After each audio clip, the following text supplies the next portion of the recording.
दीर्घ दिन जेसीसी अभियोग को आशु समाधान कले मंत्री और जिलापाल। दीर्घ दिन धरी जेसीसी करी आसुथिबा अभियोग को आशु समाधान कले जिलापाल और पारादीप विधायक तथा मंत्री।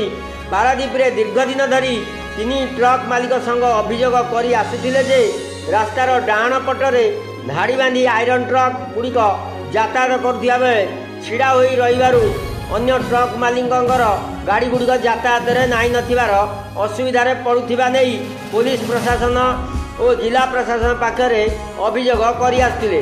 ए कथा प्रशासन न बुझिबारु शेष में पारादीप विधायक और मंत्री को ए विषय अवगत कराइथिले। मंत्री का हस्तक्षेप पर पारादीप सर्किट हाउस रे जिलापाल, पारादीप विधायक तथा शिल्प दक्षता विकास वैषयिक शिक्षा मंत्री और जेसीसी मुख्य तथा पारादीप ट्रक ओनर एसोसिएशन सभापति सुमंत विश्वास तथा Paradip Jagannath truck owner association सभापति राकेश जेना और प्रमुख तरफ मिलित आलोचन जेसीसी करिथिबा दाबीगुड़ी उपरे विस्तृत आलोचना होई किछि समाधान बाट बाहरी थिबारु जेसीसी मुख्य तरफ जना जाइछि। पारादीपरू कृष्णचंद्र फुष्टिंग रिपोर्ट पलिठारू दिल्ली।